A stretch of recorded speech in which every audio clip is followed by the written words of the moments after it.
Welcome back to the briefing. There's a date that explains why the entire global energy market is pricing in catastrophic supply disruption and why the United States and Israel are locked in the worst diplomatic crisis of their 76-year alliance. And that date is not March 9th, when Iran claims it struck the Israeli Prime Minister's office. It is February 28th. That is the last day anyone saw verifiable, time-stamped proof that Benjamin Netanyahu is alive and functioning as head of government. Since that date, Israel has operated under wartime media blackout protocols that prevent journalists from confirming the Prime Minister's location, status, or capacity to govern. And on March 9th, Iran's Islamic Revolutionary Guard Corps announced it had struck Netanyahu's office and the home of the Israeli Air Force commander with ballistic missiles. Let that sink in. The man who ordered the largest military operation in Israeli history, the man whose strategic decisions determine whether American soldiers continue dying in Kuwait and whether oil prices stabilize or spiral into economic chaos, has not been seen in public or on camera with verifiable time confirmation for 11 days, while his adversary claims to have destroyed his command location. Stay with me, because this is not about whether Netanyahu survived the strike.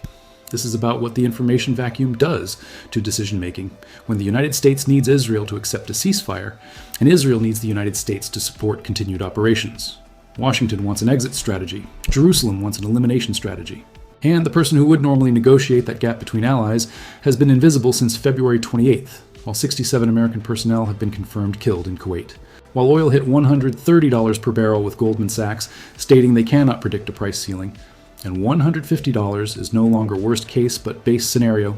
And while Gulf sovereign wealth funds representing $2 to $3 trillion in capital are holding discussions about total withdrawal from global markets. Here is the strategic split that the leadership vacuum is paralyzing. Israel's military and intelligence establishment believe they have a historic window to permanently destroy Iran's ability to threaten the region. American forces are deployed in unprecedented numbers across the Gulf. Iran's air defense network has been systematically degraded through weeks of sustained strikes. The nuclear facilities at Fordo, Natanz, and Isfahan that took decades to build and billions to fund have been reduced to rubble. And Israeli intelligence estimates that even if the campaign stops today, Iran would need 18 months minimum to rebuild nuclear capability and 36 months to rebuild offensive strike capacity to pre-war levels. From Jerusalem's perspective, this is the opportunity that justified years of planning, that cost diplomatic capital with European allies, that required coordination with American military assets, and that will not come again in this generation. Finish the job now while American carrier groups provide air cover, while regional partners are cooperating, while Iranian air defense cannot effectively contest Israeli operations, and while the political will to sustain operations still exists.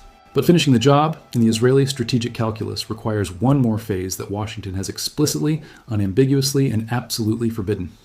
Israel wants to strike Iran's oil infrastructure with the same systematic thoroughness it applied to nuclear facilities. Karg Island Export Terminal, which handles 70% of Iranian crude exports. Abadan Refinery, one of the largest in the Middle East. South Pars Natural Gas Field, the world's largest gas field shared with Qatar. The facilities that generate revenue, fund the Islamic Revolutionary Guard Corps budget, finance Hezbollah operations in Lebanon and Hamas in Gaza and Houthi operations in Yemen, and keep the entire Iranian war machine operational on a daily basis. Destroy that infrastructure and Iran loses not just current revenue, but the economic capacity to sustain regional proxy networks or rebuild military systems over the timeline Israeli intelligence has projected. And here is why the United States said no with a finality that has created a diplomatic rupture unprecedented in the history of the alliance. Iran exports approximately 1.5 million barrels of oil per day. Most of that goes to China through sanctions-evading networks, but the global oil market does not care about sanctions compliance. It cares about available supply. Remove 1.5 million barrels per day permanently from global supply, and the price shock does not stabilize at $130 or $150. It goes higher and stays there because the supply is gone, not temporarily disrupted, but destroyed. Refineries do not rebuild in months. Export terminals do not repair quickly.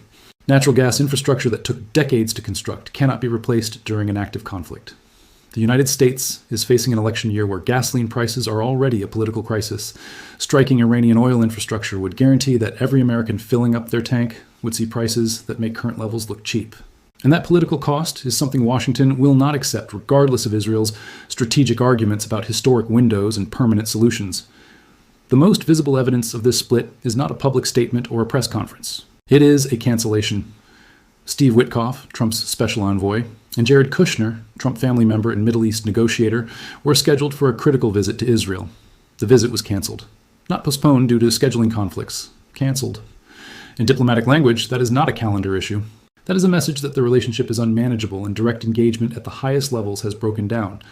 Witkoff and Kushner do not cancel Israel visits casually.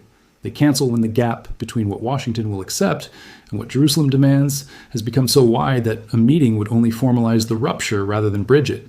And Iran sees this gap and is exploiting it with precision.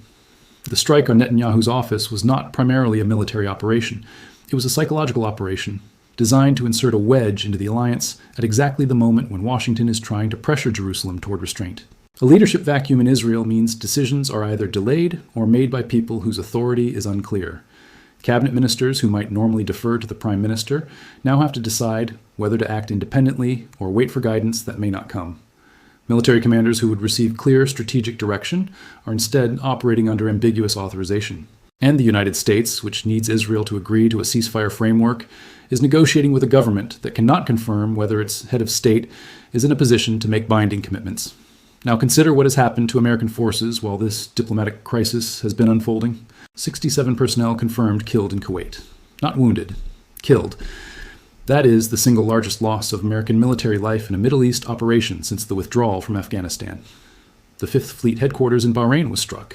American bases in Kuwait, Iraq, and Jordan were hit with ballistic missiles and drones. THAAD radar systems that provide early warning and tracking for ballistic missile defense were targeted and damaged. The Hyatt Hotel in Manama, which houses American contractors and liaison personnel, was struck. These are not random targets selected for symbolic value. These are systematic strikes against the infrastructure that allows American forces to operate in the Gulf. And the losses are mounting while Washington is trying to convince Jerusalem to accept a ceasefire that Jerusalem believes would waste the strategic opportunity created by those same American deployments. The economic indicators are even more alarming than the casualty figures. Oil at $130 per barrel is not the crisis. It is the floor. Goldman Sachs, which spent decades modeling energy price scenarios and providing ceiling projections that gave markets confidence about worst-case boundaries, has now stated publicly that they cannot predict a price ceiling for crude if the conflict continues or expands to Iranian export infrastructure. $150, which would have been considered an extreme outlier scenario requiring multiple simultaneous supply disruptions 6 months ago, is now discussed as a base case assumption if the conflict continues at current intensity. And continuation is almost certain because neither side can achieve its core strategic objectives without taking actions the other side cannot accept. Israel cannot permanently neutralize the Iranian threat without destroying oil infrastructure. The United States cannot protect its domestic political and economic interests while allowing that infrastructure to be destroyed. And Iran, which exports 1.5 million barrels per day primarily to China through sanction-evading tanker networks and shell company arrangements, knows that China's continued purchases are the lifeline keeping Tehran's war economy functional. Beijing is not buying Iranian oil out of ideological solidarity. Beijing is buying because it needs the supply, because it can get significant discounts on sanctioned crude, and because keeping Iran economically viable serves Chinese interests in maintaining a multipolar Middle East, where American influence is contested. Gulf sovereign wealth funds are having conversations that would have been unthinkable 3 months ago. These funds, which collectively manage $2 to $3 trillion in assets, are discussing total withdrawal from global equity and bond markets. Not rebalancing, not tactical adjustments. Complete withdrawal. That level of capital flight would not just crash markets. It would freeze credit systems, collapse liquidity in sovereign debt markets, and trigger cascading failures across institutions that depend on Gulf capital for operational stability. The discussions are happening because Gulf leaders are watching American military forces that were supposed to provide security guarantees instead becoming targets. They are watching oil prices spike while their own energy infrastructure becomes a battlefield, and they are calculating whether their regime security and their financial assets are safer inside a global system that is breaking down or outside it, where they can preserve capital and wait for stability to return. American forces are repositioning in ways that reveal the strategic confusion. THAAD systems are being moved from South Korea to the Gulf. Tankers that were in Europe are being redirected to the region. These movements are presented as reinforcements, but they are also signs of a military posture that has no clear endgame. Deploy more assets to defend against attacks that are succeeding despite current defenses, while the political leadership cannot articulate what victory looks like or how the campaign ends. And the most telling repositioning is the one going the other direction. American tankers stationed at Prince Sultan Air Base are being moved back to Europe. Not rotated, evacuated.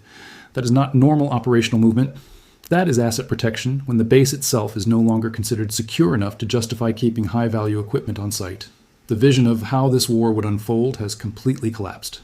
When the first B-2 bomber took off, the operational concept was a clean, surgical, time-limited American air campaign that would destroy Iran's nuclear facilities and military infrastructure while minimizing regional disruption.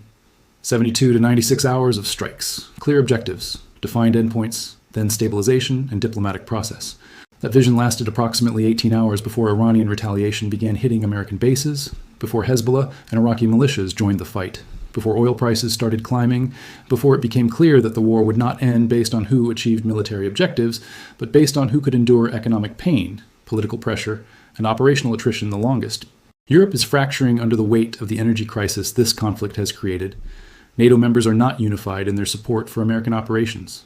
France and Spain in particular have broken from the consensus, not because they support Iran, but because they cannot sustain the economic damage that prolonged conflict in the Gulf creates for their energy-dependent economies. The fractures inside NATO are mirroring the fractures inside the American-Israeli alliance.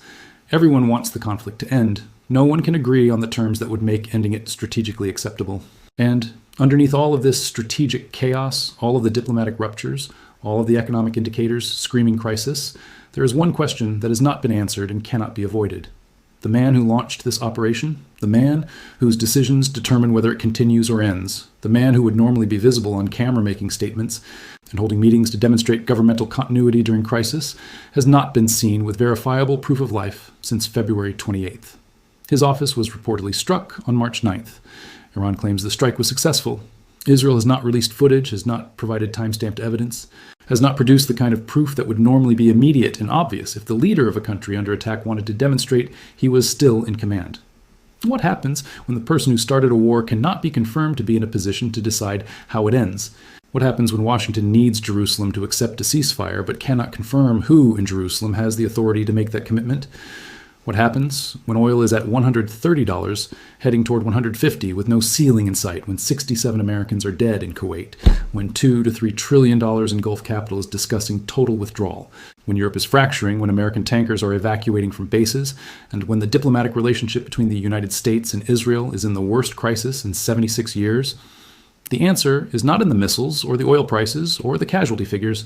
The answer is that the war continues because stopping requires decisions that someone needs to be alive and in command to make, and right now no one can confirm that person exists.